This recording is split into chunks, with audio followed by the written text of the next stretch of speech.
Bienvenue, je suis Perrine Corvézier, la fondatrice d'Azimut. Azimut, c'est le guide des parents pour une orientation scolaire et professionnelle sur mesure avec votre enfant. Nous nous appuyons sur près de 100 spécialistes de l'orientation pour vous informer et vous conseiller. Pour découvrir l'ensemble des ressources Azimut, rendez-vous sur azimut-orientation.com. Vous pourrez notamment vous inscrire à notre newsletter. Entre novembre 2024 et janvier 2025, Azimut propose un programme de 15 webinaires destinés aux parents de futurs étudiants. Allez sur azimut-orientation.com pour le découvrir et réserver votre place gratuite. Je laisse place maintenant au contenu de cet épisode. Bonne écoute. Le trouble du spectre autistique et l'orientation scolaire. L'autisme concerne environ 100 000 jeunes de moins de 20 ans et se caractérise par un trouble neurodéveloppemental affectant la communication, le comportement et les interactions sociales. On parle donc plus généralement de spectre autistique pouvant être entendu comme allant de petit QI jusqu'au profil Asperger pour représenter la diversité de l'expression des troubles. Il pose des défis particuliers en matière d'orientation scolaire, tant pour la diversité des profils autistiques que pour les établissements scolaires qui les accueillent. Un des principaux enjeux est la reconnaissance des compétences et des potentialités des élèves autistes. Les déficits persistants dans la communication et les interactions sociales, les comportements, intérêts ou activités restreints et répétitifs sont autant d'indicateurs qui marquent le parcours de ces élèves et influencent fortement leur orientation scolaire et leurs possibilités de carrière. Dès le collège, la scolarisation en classe ULIS, c'est-à-dire Unité locale d'inclusion scolaire, offre pour les jeunes les plus en difficulté d'adaptation au rythme d'une classe ordinaire la possibilité d'une inclusion générale à la vie de l'établissement. L'emploi du temps est construit pour permettre aux jeunes de bénéficier de temps en petits groupes pour des apprentissages fondamentaux par exemple, en français et mathématiques, et de temps en classe ordinaire, en grands groupes, pour des activités plus artistiques ou portées sur un intérêt pour une matière particulière. Par cette inclusion, les élèves les plus fragiles peuvent prendre le temps de s'adapter, trouver des repères et vivre des moments de classe et d'apprentissage évolutif en fonction de ce que le jeune ressent, montre et verbalise. Ces jeunes bénéficient d'un projet personnalisé de scolarisation, PPS, répertoriant toutes les activités scolaires et extrascolaires pour les soins. Plus rarement, les élèves peuvent être accueillis en SECPA, c'est une section d'enseignement général et professionnel adapté, avec un emploi du temps qui mêlera matière théorique et enseignement en atelier en petits groupes. Les jeunes qui sont à même de vivre le rythme de la classe ordinaire se voient proposer la démarche inverse. La plupart des cours ont lieu en classe et seules quelques heures sont aménagées pour favoriser un temps d'apprentissage plus calme et la réalisation de soins.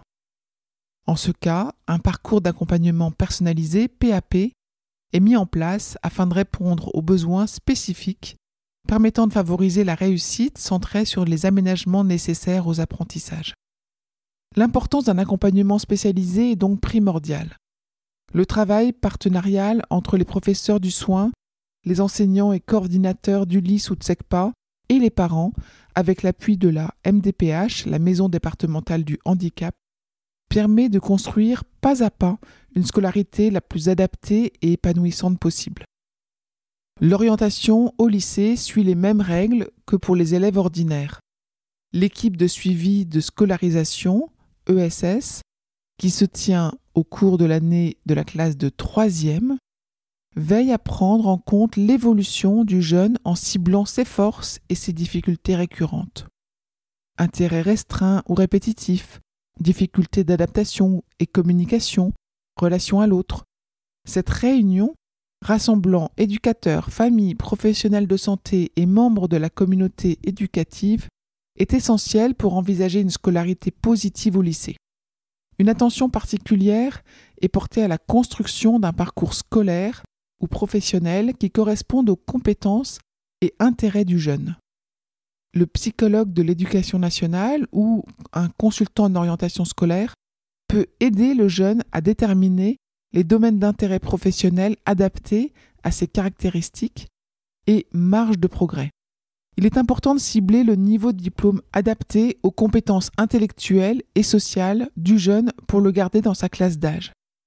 Les profils les plus fragiles peuvent avoir un intérêt à se diriger vers une voie professionnelle qui prendra en compte le goût pour un secteur et des tâches déterminées, favorables à leur insertion dans la vie active.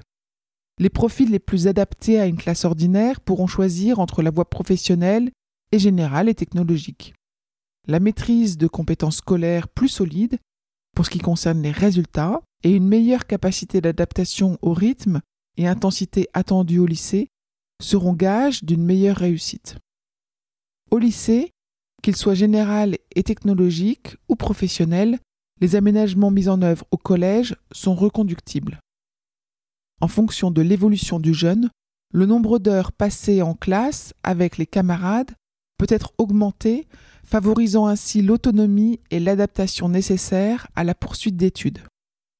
Dans cette perspective, l'ESS en classe de terminale, tout particulièrement pour les jeunes de la voie professionnelle, vise à demander la reconnaissance en qualité de travailleurs handicapés, afin de favoriser l'inclusion dans le monde de l'entreprise et les adaptations éventuelles du poste de travail.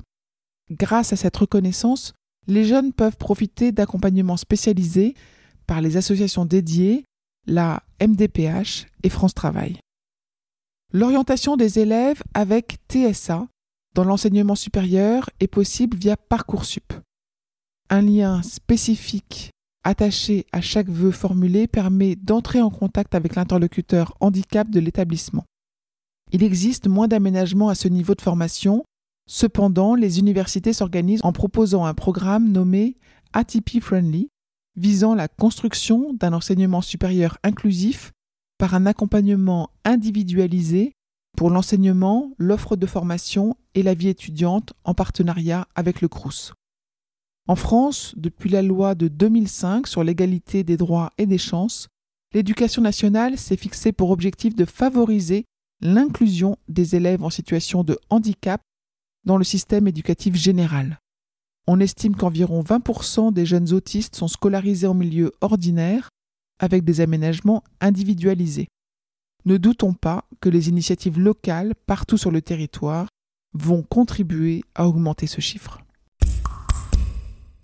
Je vous retiens quelques instants. Vous écoutez peut-être sur Apple ou sur Spotify ou sur Deezer ou sur une autre application de podcast. Je voulais m'assurer que vous connaissiez l'existence de notre site azimut-orientation.com. Sur ce site, les contenus sont organisés par thématique et par situation. Ceux qui connaissent adorent et utilisent notre moteur de recherche, ce qui leur permet d'aller chercher directement le bon contenu qui correspond à leur problématique.